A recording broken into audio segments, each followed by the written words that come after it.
Good evening, sir. Good evening, ma'am. Okay, please take a seat. Sir, thank you, sir. Mayank, we hear of lot of isms, Yes, sir. communism, capitalism, and whatnot.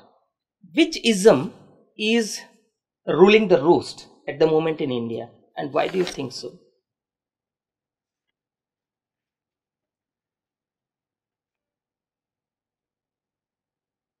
Sir, India believes in the socialism, and socialist ideology is always believe in equity and equality. They want that the society should be equal at par, and each and every people should get an opportunity. So India believe in socialism, sir, and since after independence, we had followed all the principles of socialism. And if you see in our constitution also, sir, the directive principle of state policy, they are based on the socialist principle only. So India as a country follow the socialist principle. Is it following socialism at the moment? Yes, sir. Fundamental is the socialism, sir, because we believe in the upliftment of the society, upliftment of the poor people, empowerment of the marginalized class. So socialists believe that there should be equity in the society, and for this the government is taking steps in current recent also, sir. For example, the reservation is one of the steps which is in line with the socialist principle. So India is taking the steps, sir, in that direction. Okay. I can see that you are a cricket fan, and recently in the semi-final of Saurashtra versus Karnataka in the Ranjis, Yes, sir. there was an incident in the last innings where Cheteshwar Pujara, you heard of him, that Yes, sir. he was not given out, even though he was clearly out and he knew Yes, that he was out, and he never walked. Yes, sir. How do you view it? As one thing, if you are a Saurashtra supporter, another thing, if you are a supporter of Karnataka, or a neutral cricket lover?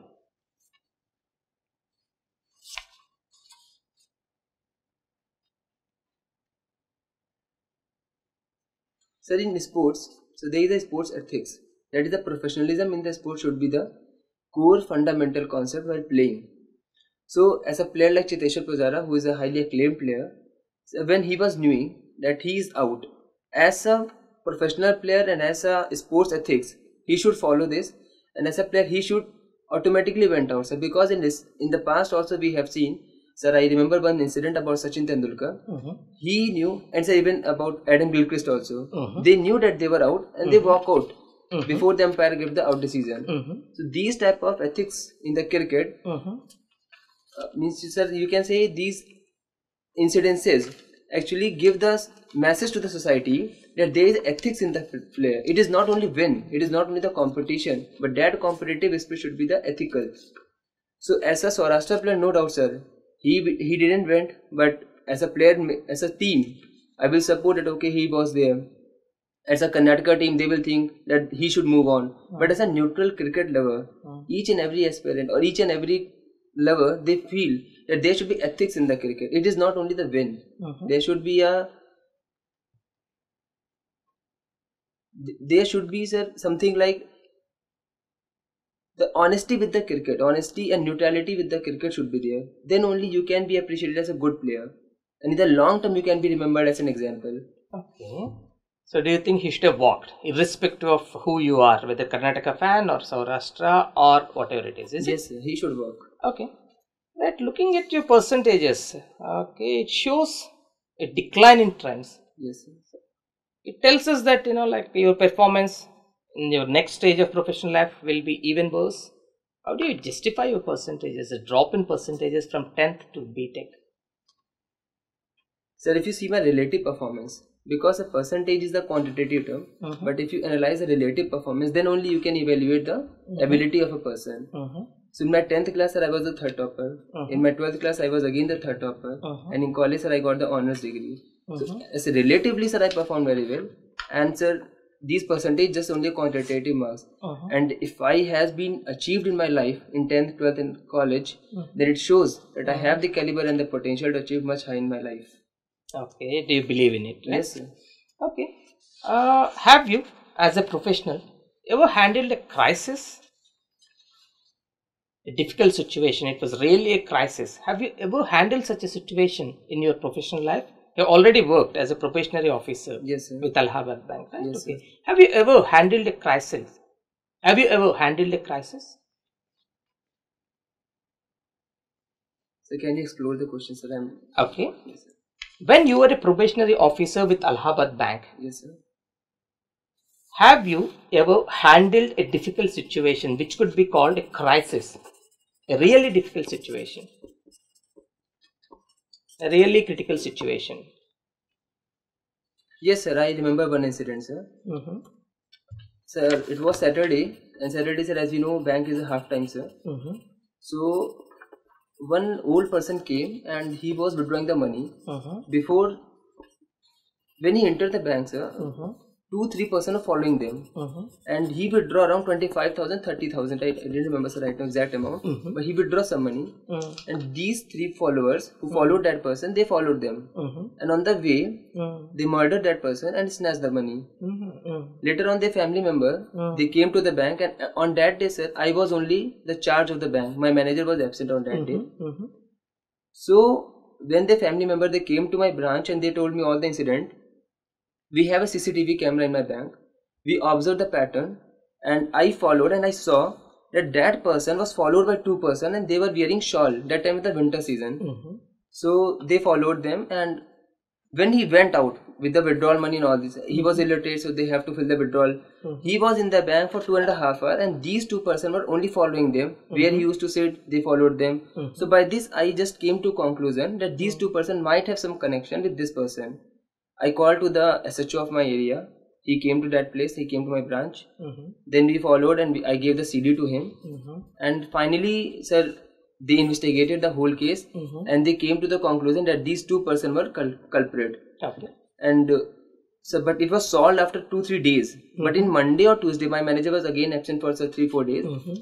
There was some news in the, there was some media, there were news and media came into my branch, and they said that bank are very luckless, they are not very means they are not sincere enough. Such type of incident took place. There should be something, security guard, something should be there. But I was hopeful that the case can be solved because I have some conviction and I have good means I have give each and every evidences to the SHO. And finally case was solved, and I was acclaimed with my assistant manager, and they said to me that you had done a great job by helping this. So I think I have handled the system well. Right, that's great. And it's very common for government officials, Yes, right, to come to work in the official vehicle, in their official vehicle allotted by the government. Yes, sir. And then once they are there, send the vehicle back to the home where the wife can, use the same vehicle to go for shopping or go to a club or whatever it is. Yes, sir. Would you do it as well? So before starting this answer, I would like to quote one incident of our Honorable Prime Minister Lal Bahadur Shastri. So he was a person of high ethical virtues. One incident I have read somewhere. So he used the vehicle only to go to Parliament. After the Parliament session over, he used to hire an auto or taxi, and he came back to the home. Okay. So such ethical virtues, if the government officials can adopt, then I think that unethical practices can be curbed, and it will be a message to whole administration that we have to be ethical, prudent, and probity and integrity in our services, so that our administrative system can work efficiently. What about you? Wouldn't your wife be very unhappy? She'll miss her appointment at the club. So I think she will be more happy when I will be acclaimed for my ethical task and ethical work, rather than joining the club or somewhere. Yes. Hi, Mayank. Do you think that there is a tendency towards one-man uphandedness in Indian politics, be it the national polity or be it the state politics? So do you think that there is a one-man uphandedness in polity of India at present?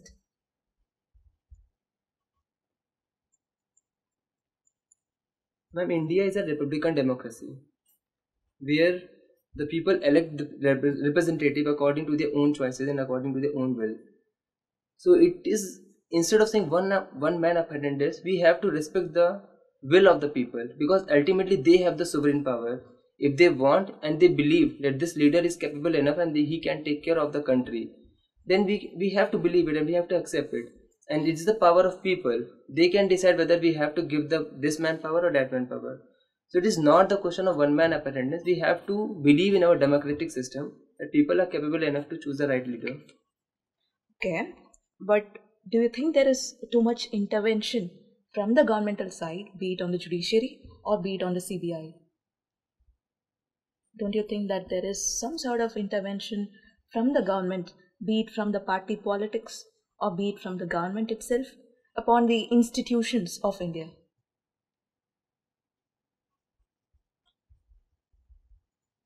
Recently there are some news regarding CBI, RBI, even on a study there was news about the National Statistical Commission that there is a government interference.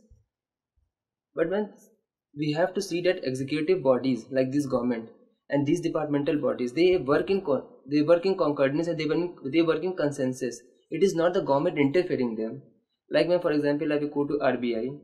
There are some in the news media that our government is interfering in the functioning of RBI.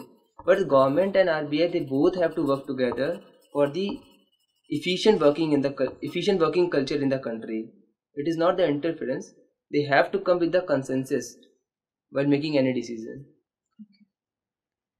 My question again is the Electoral Commission, and if you take the other department, is the judiciary actually independent enough to function as per their own whims and fancies, as per their own wishes, you can say? Is the judiciary, or for example the Election Commission, actually independent enough to take care of their own responsibility, to take care of their own actions? Given the recent incidents that is actually happening with the judiciary, given the recent outburst that is actually shown by the judges, do you think that the judiciary is actually independent enough to actually take down their roles or to undertake their roles in a responsible fashion? To decide any authority as independent, there are 3-4 parameters like appointment, their removal, their tenure, and the service conditions. So if you see the appointment of judiciary, at the higher level they have the collegium system, so which is no doubt independent. There is no executive interference. That's why, if you remember, there was a Jack National Judicial Appointment Commission. It was struck down because it was interfering into their independence. If you see the removal is a highly complicated process, and the impeachment of judge requires the consensus of both the parliament houses like Lok Sabha and Raj Sabha. And tenure and service condition, it is not at the whims of fancy of government executive. So from these grounds we can say judiciary is independent and it is highly credible institution in the country, irrespective of there are some news whether they are reducing their independency or not. So what I think, sir, if judiciary can come out with their prudence and with their wisdom, they give the judgment for the welfare of the society, irrespective of any political allegations or political connections, then I think they can uphold that dignity again in the society. What is your opinion on proxy vote that has been given to NRIs? Yes, ma'am. Indian diaspora is very unique asset for our country and we have to assimilate them into the voting pattern. But if you see, ma'am, the NRIs are living in Western countries like USA, Canada. They can't come to their constituencies and vote. To involve them into the electoral process, I think proxy voting is a justified idea. Okay, Mr. Mayank, you are from Raebareli? Yes, sir. Can you tell me one important infrastructure project which came up in recent times in Raebareli? Sir, it is about the rail coach factory. Is it functional? Yes, sir. How it contributed to the local employment generation?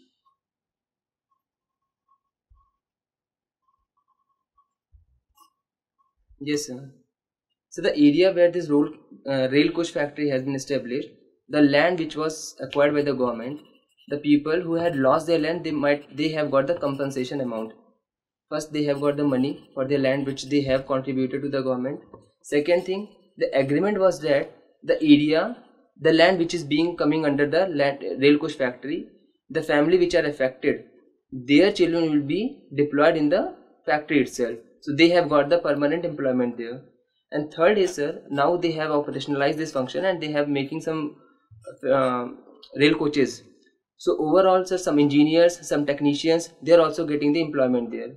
Not only this, so the most important what I felt, along with this, the para activities has been established, like the street vendors have established, like so many services, like electricity services was there. It was not there earlier. With the help of the coach factory, the electricity connection was given, road has been built. So these type of extra activities have been developed due to this rail coach factory. So multiple jobs have been created, sir. What about ancillary industries? I'm sorry about ancillary, sir. Okay. Right. Any special type of coach is being manufactured in Raebareli Rail Coach Factory? Can you name one special type of coach which is being manufactured exclusively in your hometown? Have you heard about Anubhuti coaches? I'm sorry, sir. Okay. So, Mr. Mayank, let me come back to the discussion which Madam started with regard to the autonomy of election commission and judiciary. Let me extend a little bit. Yes. Madam was also asking about CBI and independence of interference by the government and all. How do you differentiate this autonomy and accountability when you look at non-elected bodies, or you can say unelected bodies? How their accountability? How do they accountable? Because accountability, if you see the government, Yes, sir. it is accountable to the people. Every 5 years they have to face the electorate. Yes, sir. But when you look at the bodies like Reserve Bank of India, exactly how do you see accountability? People talk about autonomy. Yes, sir. Fine, autonomy is required. But how do you ensure accountability? Sir, if you take the RBI as a body, so they are accountable to the finance ministry. They have to submit the report to the parliament. So in this way, sir, they are accountable to the Lok Sabha, which is again a representative body, or which is a representation of the people, lower house. Second, sir, if you see, there is a monetary policy committee in which not only the RBI governor or the deputy governor, some government members are also there, and these government members are the representative of the people. So in this way, we can say there is accountability and the checks and balances on the RBI. And apart from this, sir, we have in section 7 under the RBI Act 1934, in which the section 7, the government can not interfere, sir, they can advise the RBI if they want that something is to be done for the welfare of the society in the name of the national interest. Or so in this way, the government is keeping the checks and balances on the RBI, and the government is just a body which is being elected by the people. So RBI is, sir, automatically accountable to the people. So the unelected bodies, do you satisfy whether they are accountable or not? That means when you look at accountability, Yes, sir. are you really satisfied? And what exactly, how you define accountability? Sir, accountability in basic term, it means that what you do, it should be transparent and it should be known to the people. It should not be opaque in your processing. That is the main theme of accountability. It means what you do, there should be someone to check, and there should be, it should not violate the code of conduct, or you can say it should not violate the code of charter that the institution have. That means accountability. So each and every institution have a citizen charter, or they have some code of conduct, and if they are following these code of conduct, it means they are accountable. And RBI, sir, if you see, they are accountable because the finance ministry have the checks and balance on the RBI. Apart from this, the parliament is there to see whether the RBI is functioning properly or not. Right, let us leave this discussion here. Social media, Yes, sir. whether it is polarizing society or empowering the masses.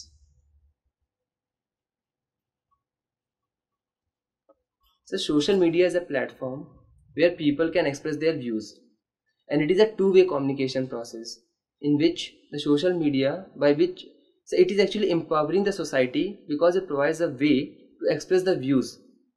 And so for example, in Facebook, WhatsApp and all these social media, if they found any government policies which is to be critically analyzed, if the input is to be given by them, they can express their views directly. It is a two-way process. So it is empowering the people, and by the social media, sir, it has the mechanism of audio as well as the video facility. So even an illiterate person also come to know about all the government policies and their schemes.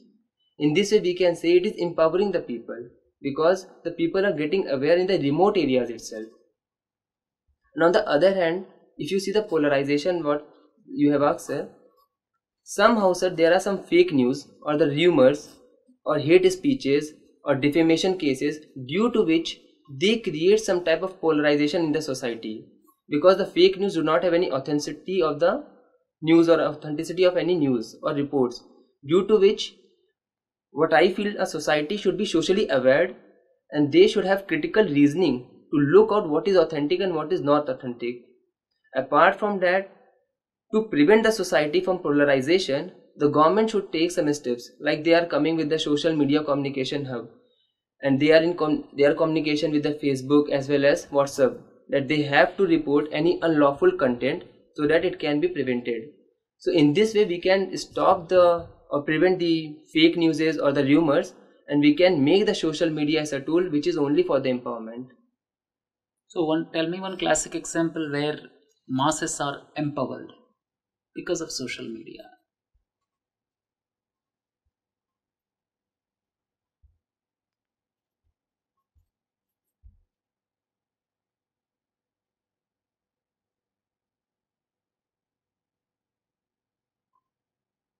Yes, sir. For example, if you see,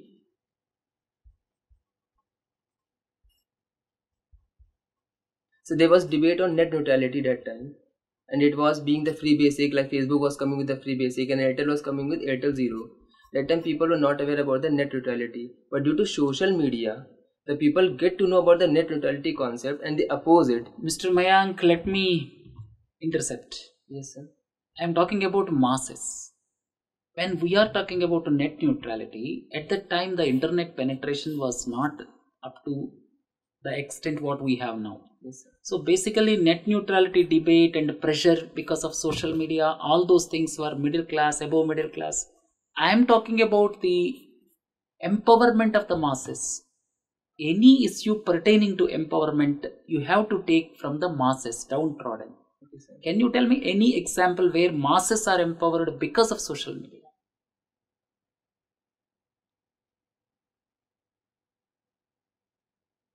Sir, as such, we have the right to information, but most of the people are not aware about the right to information.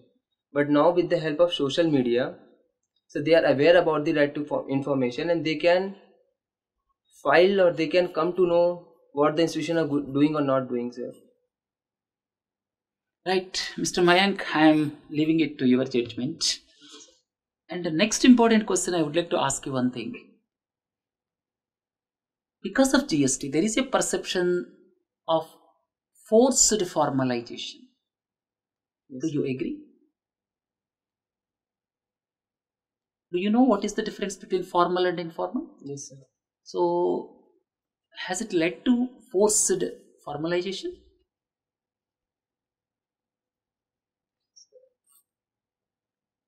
Right now, sir, if we see, sir, in the latest GST Council, they have raised the bar. Like the GST registration, they have raised the bar from 20 lakh to 40 lakh. They have raised the bar of GST compensation scheme from 1.5. What is compensation scheme? So compensation scheme in which... Sorry, is it compensation or composition scheme? I'm sorry, sir. It is GST composition scheme. Okay. The GST composition scheme, they have increased the limit. So we can't say, sir, it is a forced formalization, because it is depend upon the user. If they are coming in that ambit, they can register it. Because, sir, we cannot say, if there was one concept which was in the GST, that is reverse charge mechanism, which was to be implemented. If that was implemented, then we can say it was a forced formalization, but it was not done, and it is the will of the businessman, they want to register with GST or not. Then we can say, means it is a way of formalization, it is not a way of forced formalization, sir. But if it is not forced formalization, why government is tweaking several times? Government is making so many changes, 32 GST council meetings. Sir, as a GST is a very long process, sir, to subsume all the taxes, to make a uniform taxation all across the country. It requires a time, sir, to be settled down each and every. So when they come up with the council, they decide if there is any problem, then again discussion took place. It is a gradual process, sir. Okay, my last question is, PSLV has got how many stages? So 4 stages. Right. What is so special about 4th stage?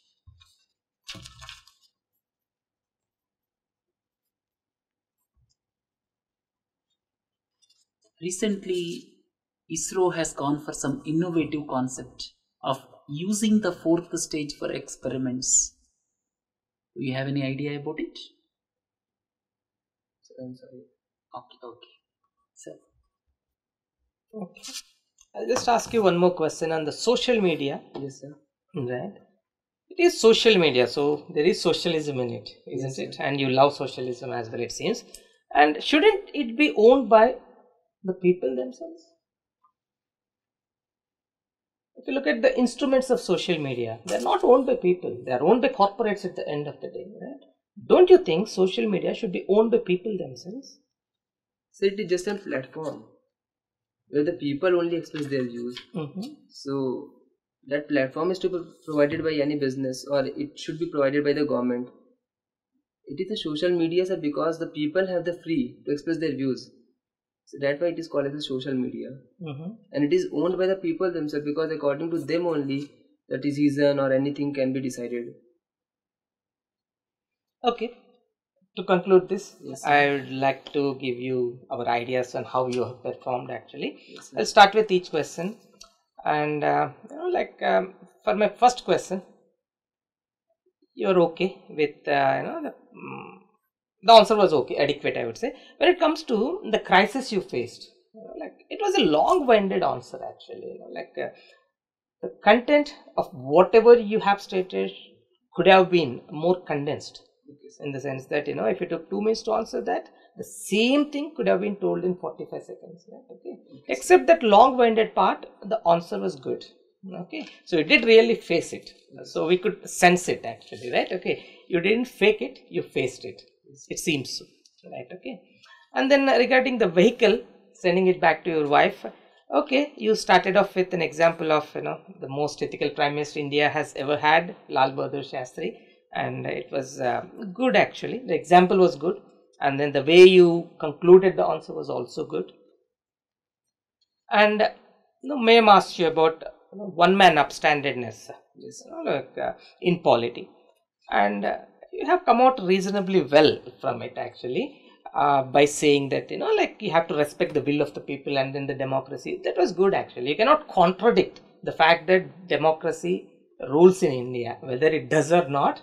You have to stick to that ideal at least, right? Okay, you have to be an idealistic person, an optimistic person. You have come across as one such.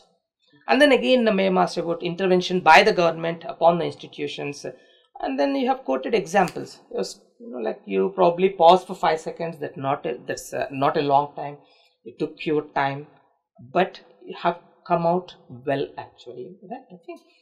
And next is stressed on, are they independent enough? Yes. And you are optimistic. That's how you should be. Being an aspiring civil servant, you should be optimistic. And then you have laid out the parameters well, I would say, the appointment, the removal, and then everything. And then you gave example of how the appointment of judiciary goes on and everything. But I didn't like one thing there, in the sense that when Mayam asked the question, you were answering by saying sir, right? Okay, probably that's anti-feminism. Okay. And proxy vote to NRIs, the answer was good, I would say. Yes, you have to assimilate them, and the diaspora is contributing to society and everything. And then in RBI, so okay, what happened there? You were what would you say, sir? RBI accountability. Accountability. You could not give specific answer. You are trying to put it in different. Very unclear. It is unclear. Actually, you are also not clear about what exactly meant by accountability. Accountability means for any decision there should be some rationale. That means if they are taking some decision, there should be some logic. They should explain. It should be transparent. And if they are negating something, take for example the reserves of Reserve Bank of India.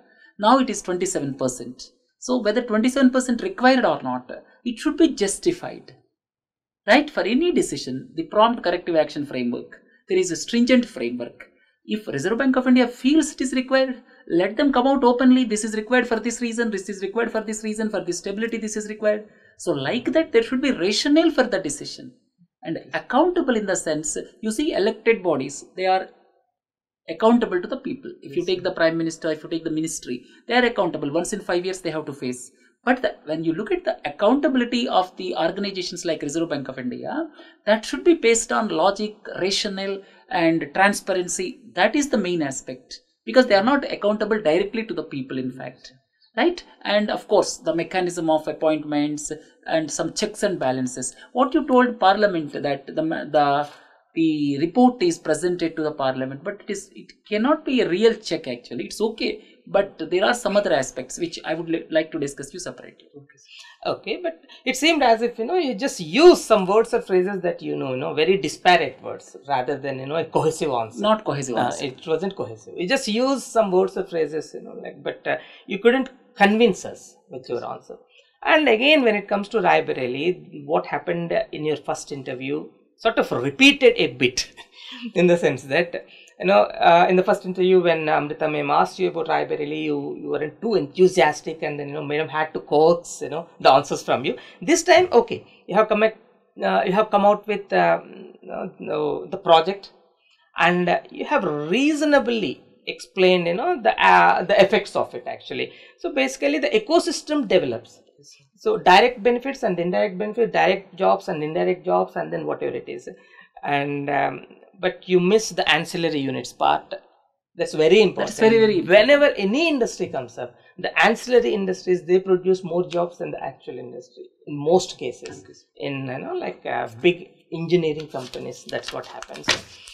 And then the polarization of society, or is it empowering masses regarding the social media? And when sir asked you about specifically an incident, you couldn't, right? You couldn't answer it. Think of it, there are several such incidents.